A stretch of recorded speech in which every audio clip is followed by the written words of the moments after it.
Avec l'équipe de l'heure politique, ce matin, nous avons posé notre plateau ici, sur la circonscription 1, dans le nord de Mayotte. Nous allons recevoir une candidate qui est une candidate particulière puisqu'elle est députée sortant. Tout de suite, nous allons recevoir Ramlati Ali, c'est son heure politique.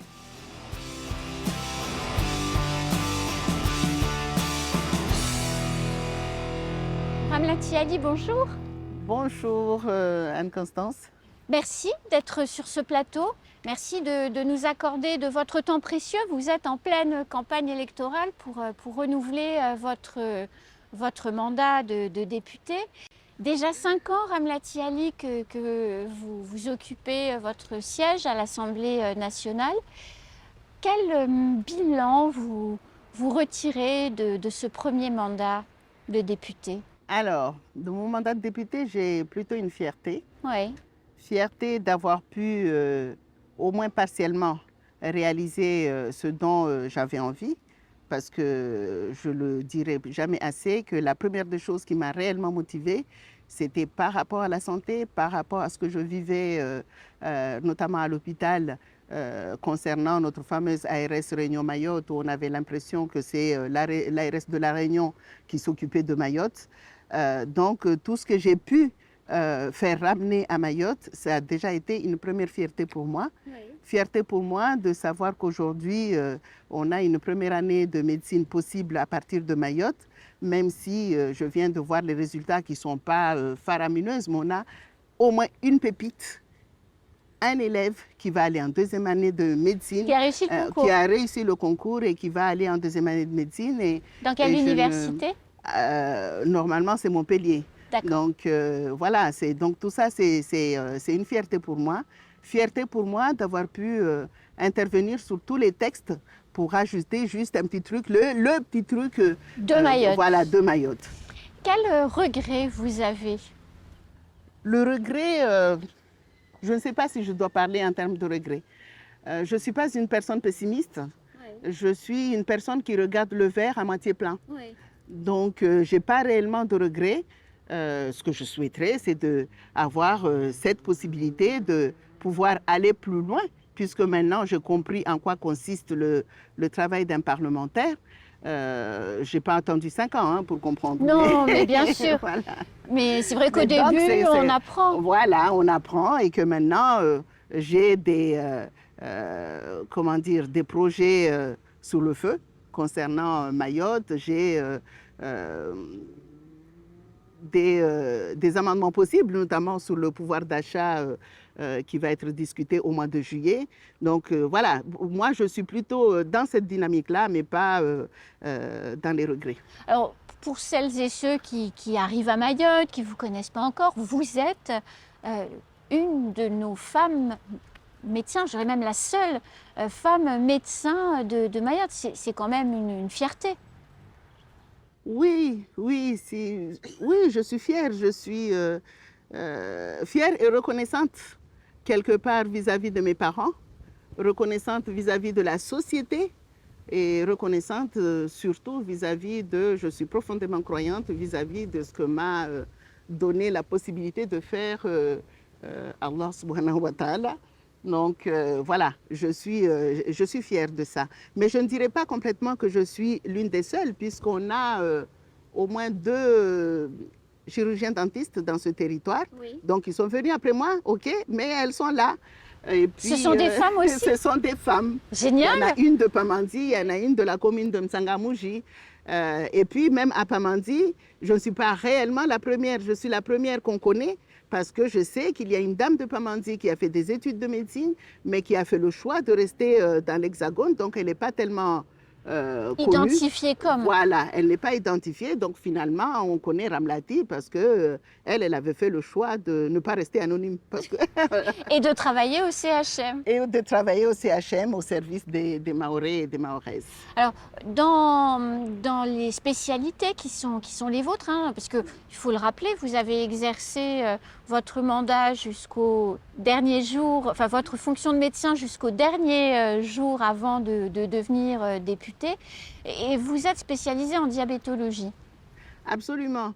En fait, mon mandat, Anne-Constance, je l'ai exercé jusqu'au moment où j'ai été élue, Oui. où j'ai eu un arrêté qui m'a mise en disponibilité d'office parce que je suis quelque part un agent du ministère de la Santé. Je suis nommée par le Centre national de gestion et donc à partir du moment où j'ai été élue, j'avais une incompatibilité et donc j'ai été mise en disponibilité jusqu'au moment où mes élections étaient annulées, parce que ça aussi, il faut le rappeler.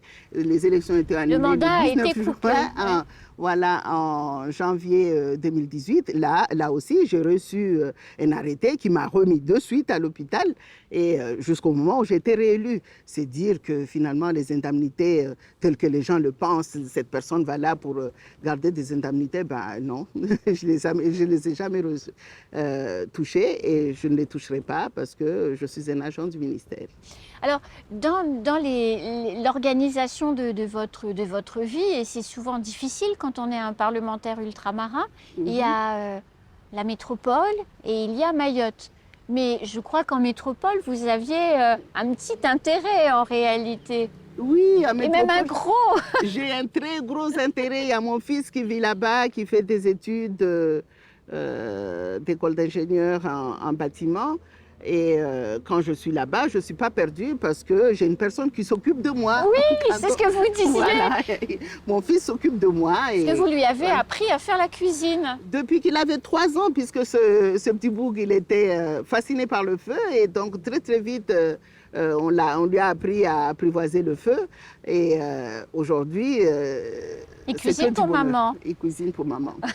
Ceci dit, école d'ingénieur, c'est important dans la famille Ali de revenir pour construire Mayotte. Quand il va être diplômé, il va revenir pour construire Mayotte ou il se rêve une belle carrière en métropole? Aujourd'hui, il se rêve même une carrière internationale dans ses débuts. Oui. Mais la fin, il dit, je veux faire comme maman.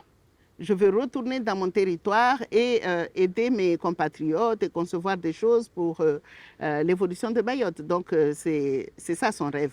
Mais il est très conscient, c'est un petit garçon qui est très mature dans sa tête. Hein, même un petit garçon de 23 ans, Ramlati. Il restera petit. Moi, je suis jusqu'à ce que ma mère part à l'au-delà, j'étais sa petite fille. Hein. C'est vrai. Donc, voilà. C'est vrai. Lui, donc, il se rêve de revenir à Mayotte parce que c'est comme ça que maman, elle a fait. Donc, lui, il va revenir sur Mayotte pour aider faire la ses même territoires. chose. Voilà.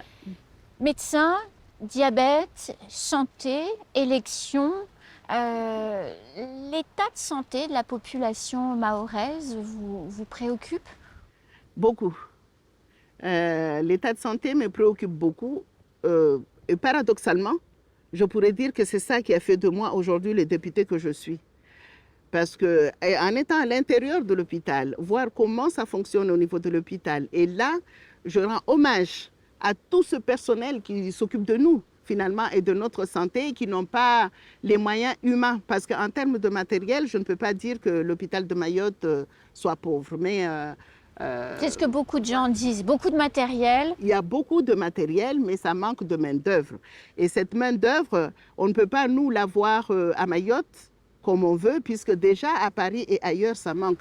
C'est la raison pour laquelle le concours d'entrée en deuxième année de médecine a été éliminé par les textes. Et donc, l'état de santé de Mayotte, il faut absolument qu'on y arrive. Et y arriver, c'est avec nos jeunes de ce territoire qu'on y arrivera. Et c'est tout le travail que j'ai fait jusqu'à présent. Alors vous avez aussi travaillé, et j'ai beaucoup suivi parce que je trouvais ça très intéressant, vous avez beaucoup travaillé sur les maladies liées aux piqûres de moustiques, et notamment sur la dengue.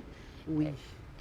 On le sait peu à Mayotte, mais il y a beaucoup de choses qui ont avancé à l'échelle de notre territoire grâce à votre travail et à celui de vos collègues.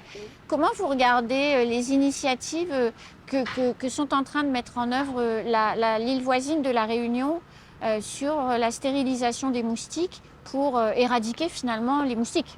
Oui, oui, tout simplement. Éradiquer, non, mais c'est au moins les rendre inoffensives. Parce qu'on sait qu'effectivement, j'ai fait une enquête, c'était sur la transmission de la dengue, Zika, chikungunya et tout ça. Et Malheureusement, cette enquête est passée inaperçue Pour cause de Covid. parce que le Covid est arrivé juste au même moment. Mais il y a de belles initiatives qui se font à La Réunion et ailleurs. Oh, Hein. oui, Il y a oui. pas, il Et y a c'est pas là, qu'à c'est La parce qu'elle Réunion. est juste à côté Elle de est chez à nous. côté de chez nous et on pourrait bénéficier de cette étude-là. Mais au-delà de ça, il y a du travail qui a été fait à Mayotte. Je pense qu'en termes de moustiques, Mayotte est très bien en avance parce qu'on a eu le palu. Sauf que le moustique du palu pique la nuit et celui de la dengue la journée. Et donc les gens savent se protéger la nuit puisqu'il y a le moustiquaire et tout ce qui s'ensuit. Mais la journée, notamment les Maorais, ne savent pas se protéger par rapport à ça. Mais il y a une chose qui est sûre, il faut qu'on continue à lutter contre non pas la propagation, mais la culture quelque part du moustique en s'acharnant à vider toutes les petites coupelles, la stagnation de l'eau. Il faut absolument qu'on Changer qu'on y les arrive, habitudes, quoi. en fait. Voilà, absolument. Ça va bientôt être déjà la fin de cet entretien. Je ne peux pas vous laisser partir sans questionner à la fois la femme politique et la femme médecin. 11 000 naissances par an. Comment on peut faire pour en finir avec ces femmes qui ont 6, 7, 8 enfants et qui ne sont évidemment pas capables de les élever? À un moment, on a fait cette propagande 1, 2, 3 basses. Je venais juste d'arriver à Mayotte avec, on était 2, 3 cadres de l'hôpital, on s'est occupé de ça. La difficulté qu'on a aujourd'hui pour aller dans ce genre de propagande, c'est que les enfants qui naissent à Mayotte ne viennent pas forcément de femmes qui viennent à Mayotte. D'ailleurs, on le sait très bien, les études nous l'ont montré, que la majorité, c'est des personnes 75%. voilà, qui viennent des îles voisines. Donc, effectivement, c'est une très, très grosse difficulté. Maintenant, le souhait des Maorais qui se rejoint au souhait de ces personnes en situation irrégulière ou pas, mais qui ne sont pas originaires de ce territoire, c'est de pouvoir aller ailleurs dans le territoire national. Je pense que c'est une très bonne chose, mais qui a toujours été refusée par tous les différents gouvernements, que ce soit de droite, de gauche, puisque mon collègue du Sud avait déjà présenté un amendement à l'époque de la droite au pouvoir qui a été retoqué. Et donc, le combat aujourd'hui, c'est d'arriver à obtenir que et les gens qui ont des séjours d'1 an, qui ne soient plus territorialisés. Et il y a eu une ordonnance qui a abrogé le précédent ordonnance, mais il faut qu'on aille plus loin par rapport à cette abrogation et puis obtenir le décret de ratification de cette ordonnance. Ça, c'est une première chose. Et deuxième chose, on sait, on l'a entendu, il y a des Réunionnaises ou Réunionnais qui se sont plaints qu'à un moment de leur vie, ils ont été décimés, qu'ils ont été envoyés en France métropolitaine pour aller peupler là-bas. Et donc, je pense qu'il y a des territoires en France métropolitaine qui gagneraient à avoir cette jeunesse et à un moment, il faut qu'on y arrive. Parce que là, c'est même pas, à mon avis, ce n'est pas des personnes qui vont se plaindre demain parce que c'est déjà leur souhait d'y aller. Oui. Et donc, je pense qu'il faut qu'on y arrive tout en travaillant sur le fait qu'il faut quand même diminuer ces naissances. Et c'est la femme médecin qui parle parce que pour la santé de la femme, il faut absolument qu'il diminue le nombre d'enfants et le nombre de grossesses. Je vous souhaite une bonne fin de campagne, Ramlati. Merci. Et puis à très vite. Merci, merci à vous. C'est déjà la fin de ce portrait. On se retrouve très bientôt sur le plateau de l'heure politique avec un autre invité.